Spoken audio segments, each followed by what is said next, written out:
ખબરોમાં બન્યા રહેવા માટે બેલ આઇકોન દબાવો અને એબીપી અસ્મિતાને સબસ્ક્રાઇબ કરો. સુરતમાં વધી રહેલા કોરોનાના સંક્રમણ પર કાબુ મેળવવા મહાનગરપાલિકા કમિશનરે અભિયાન હાથ ધર્યું છે. મુંબઈ જેવા મોટા શહેરની જેમ સુરતમાં પણ કોરોનાના ટેસ્ટિંગ કરાતા હોવાનો મનપા કમિશનરે દાવો કર્યો. સુરતમાં 2 થી 3% ઉછાળો હોવાથી પોઝિટિવ આવતા લોકોની આસપાસના વ્યક્તિનું ટેસ્ટિંગ કરવામાં આવી રહ્યું છે. હાલમાં સુરતમાં 1500 થી વધુ રેમડેસિવિર ઇન્જેક્શન અને તમામ દવા ઉપલબ્ધ હોવાનું પણ કમિશનરે જણાવ્યું. ખાનગી હોસ્પિટલમાં પણ બેડની સંખ્યા 129 થી વધારીને 500 કરવામાં આવી છે. સાથે જ નવી સિવિલ અને સ્મીમેર હોસ્પિટલમાં સેવા પૂર્વવત કરાયાનું પણ તેમણે જણાવ્યું.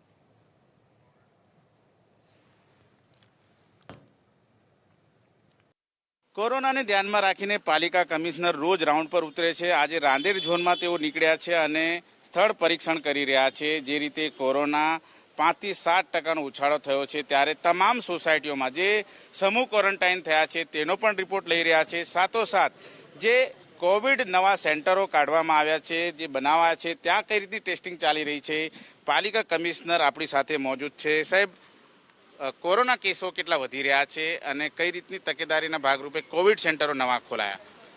કોરોના અત્યારે લગભગ 2 થી 3% કેસીસમાં ઉછાળો છે અને હોસ્પિટલાઇઝેશનમાં પણ 2 થી 3% ઉછાળો છે. એટલે એમાં ખાસ કરીને ટેસ્ટિંગ સેન્ટર વધારવામાં આવ્યું છે.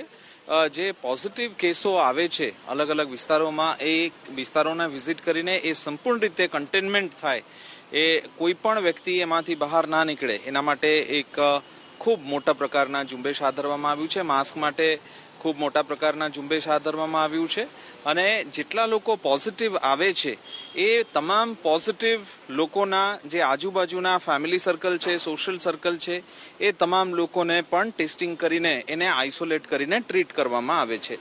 સુરત શહેરમાં જે ટેસ્ટનું સંખ્યા 9000 હતા, અત્યારે એ 16500, જે લગભગ મુંબઈ જેવા શહેરોમાં જેટલા ટેસ્ટ થાય છે એટલા ટેસ્ટ અત્યારે સુરતમાં પણ કરવામાં આવી રહ્યા છે.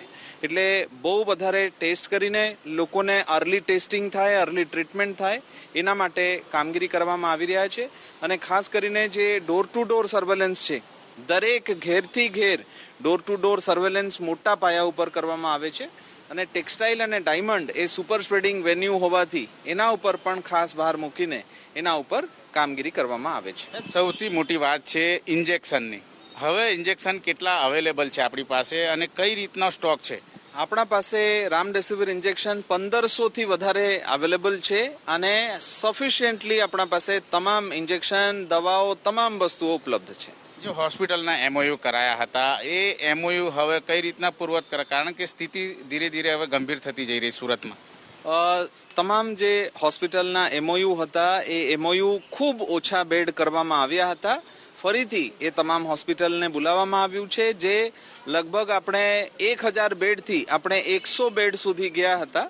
અત્યારે ફરી તમામ હોસ્પિટલને કહેવામાં આવ્યું છે કે તમામ તૈયારીઓ રાખે અને એટલા માટે જે બેડનું સંખ્યા, એમઓયુ બેડની સંખ્યા 129 હતા, એને વધારીને 500 કરવામાં આવી છે.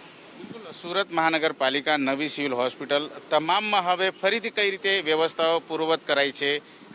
વ્યવસ્થાઓ તમામ પૂર્વવત કરાઈ છે અને તમામ જે એચઆરનું ફેસિલિટી હોય, બીજા દવા અને સ્ટોક્સનું ફેસિલિટી હોય, એ તમામ વસ્તુઓમાં સુરત મહાનગરપાલિકા દ્વારા જે પહેલાનું જે સ્થિતિ હોય એ પ્રકારે વ્યવસ્થા સંપૂર્ણ રીતે સજ્જ કરાઈ છે.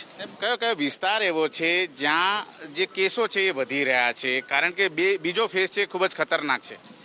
જે કેસોની સંખ્યા છે, અલથાણ છે, વેસુ છે, સિટીલાઇટ એરિયા છે, પાલ છે, અડાજણ છે, પાલનપુર પાટિયા છે, કતારગામ વિસ્તાર છે, ડભોલી વિસ્તાર છે, અમરોલી વિસ્તાર છે, આ તમામ વિસ્તારોમાં કેસીસની સંખ્યામાં વધારો થયા છે.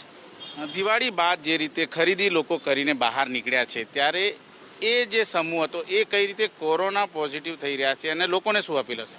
લોકોને એ અપીલ કરીએ છીએ કે કોઈ પણ રીતે અત્યારે જે સંક્રમણ છે એ સંક્રમણને વધારો ના કરવામાં આવે, નહીં તો ચેન રિએક્શન હોય છે સંક્રમણ, અને એક વખત ચેન રિએક્શન થાય તો એને રોકવું મુશ્કેલ બને છે. એટલે જરૂરી એ છે કે લોકો અત્યારે જે સંક્રમણ છે એ સંક્રમણને આગળ ના વધારવા માટે એક તો લોકો માસ્ક અચૂક રીતે પહેરે અને હોમ આઇસોલેશન રહીને પોઝિટિવ થાય તો હોમ આઇસોલેટ રહી જાય, દવાઈ ચાલુ કરે અને વ્યવસ્થાઓ જે છે ખાસ કરીને ફેમિલી અને સોશિયલ સર્કલમાં કોઈ પણ પોઝિટિવ હોય તો એને પણ સજેસ્ટ કરે કે એ પણ હોમ આઇસોલેશન થઈને સંપૂર્ણ રીતે તંત્રને સહકાર આપે. અંતિમ સવાલ, ટેક્સટાઇલ ઉદ્યોગમાં સારી કામગીરી, ડાયમંડ ઉદ્યોગમાં સારી કામગીરી. મહારાષ્ટ્રના મુખ્યમંત્રી ઉદ્ધવ ઠાકરે કહ્યું છે કે નેગેટિવ રિપોર્ટ હશે તો જ મહારાષ્ટ્રમાં એન્ટ્રી. મોટી સંખ્યામાં સુરતથી બસોમાં મુસાફરો જઈ રહ્યા છે, એમનું ટેસ્ટિંગ કઈ રીતે વધારાશે?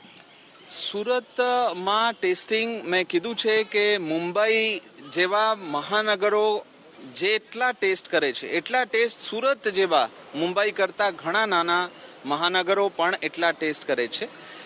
બીજી વસ્તુ કે સુરતમાં ખાસ કરીને જે ટેસ્ટિંગ છે એ ટેસ્ટિંગ ખૂબ મોટા પ્રમાણમાં વધારવામાં આવ્યું છે અને એ વ્યવસ્થા ચાલુ રહેશે.